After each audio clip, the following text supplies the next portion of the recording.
It's 7 a.m. I'm sipping coffee when I hear bang bang bang on my door. I open it to find Linda, our neighborhood's resident HOA Karen, screaming about a tiny lawn sign in my yard. And what she threatens next? It's straight out of a movie. Hey, welcome back to HOA Karen's Chronicles, where we bring you the wildest HOA horror stories from across suburbia. I'm so glad you're here for another unforgettable ride. Before we jump into today's chaos, let's take a moment for a quick prayer. Dear God, we ask for your loving protection over everyone watching today. Wrap them in your peace, guard them from harm, and guide their steps with wisdom and strength.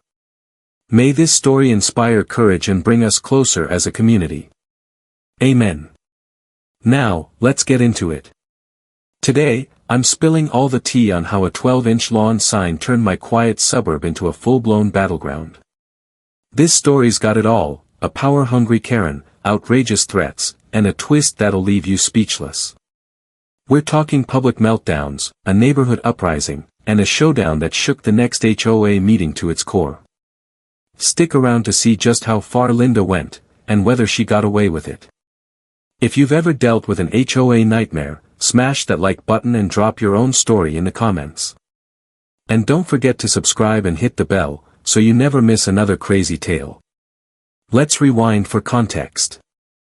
I live in Pinewood Estates, your typical cookie-cutter suburb where every house looks the same and the HOA acts like it's running a top-secret government agency. There are rules for everything: mailbox colors, grass height, even how many pumpkins you can have on your porch during Halloween. It's the kind of place where you wave at your neighbor, but secretly wonder if they're the one reporting your recycling bins. So, about a month ago, I decide to add a little flair to my yard with a small 12x12-inch sign that says, "Support local businesses." It was colorful, cheerful, and meant to promote my friend's bakery. I honestly thought, who's gonna care? Enter Linda. She's the self-appointed HOA enforcer. Think clipboard, sunglasses, and an uncanny ability to appear whenever you do something mildly rebellious, like growing wildflowers or parking too close to the curb. Rumor has it she once fined someone for having the wrong shade of beige on their fence. When I put up that sign, I had no clue I'd just activated HOA DEFCON 1.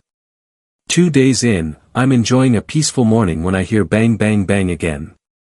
I open the door, and boom, there's Linda. Face red, eyes blazing, waving a crumpled copy of the HOA bylaws like it's the 10 Commandments. She shouts, "This sign is illegal. It's an eyesore, and it's ruining our neighborhood's aesthetic." I'm standing there, mug in hand, thinking, "Lady, it's the size of a dinner napkin." Linda demands I take the sign down by 5 p.m., or get slapped with a $500 fine. She even says, it's lowering property values. I calmly ask her to show me the rule that bans it, but she just storms off, muttering something about community standards. I tell my neighbor Mike what happened, and he goes, "Dude, you just poked the HOA dragon." The next day, I wake up to a formal email from the HOA board.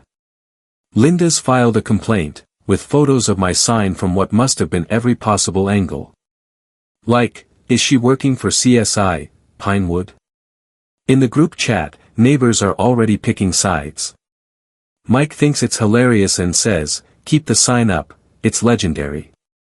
But Mrs. Jenkins? She's Team Linda. "We don't need clutter in the yards," she says. I'm like, clutter? It's smaller than a pizza box. And then it gets weird. One night, my Ring cam catches Linda arguing with the sign. Yeah, you heard that right. She's standing outside at 9 p.m. going, "You won't win." I'm watching it like, is she beefing with a piece of plywood? A few days later, I get a voicemail from her. "Take this sign down, or you'll regret it." What is this, The Godfather, Suburb Edition? At that point, I start to worry. Can she find me? Leave my house?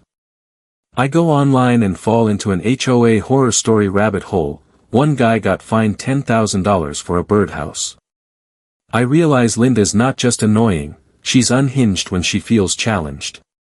So I get smart. I read the HOA bylaws. All 50 pages.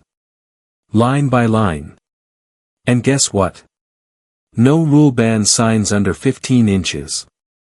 I highlight the proof, email the board, and politely ask for clarification. Then I double down. I add a second sign that reads HOA approved, right next to the first one. Word spreads. Mike puts up a free cookies sign. Another neighbor promotes their kid's lemonade stand. It becomes a sign revolution. Linda. Losing it. She rants in the community Facebook group, calling us delinquents. I'm like, over signs, Linda. Then comes the big HOA meeting. It's packed. Linda storms in, PowerPoint in hand, yelling about neighborhood decay, and pointing at me like I just torched the clubhouse. I stay calm. I show the highlighted bylaws and say, my sign's legal. But Linda's been harassing me. The board agrees. My sign stays. Linda's told to stand down. The crowd literally cheers. But just when you think it's over, Linda grabs the mic and screams.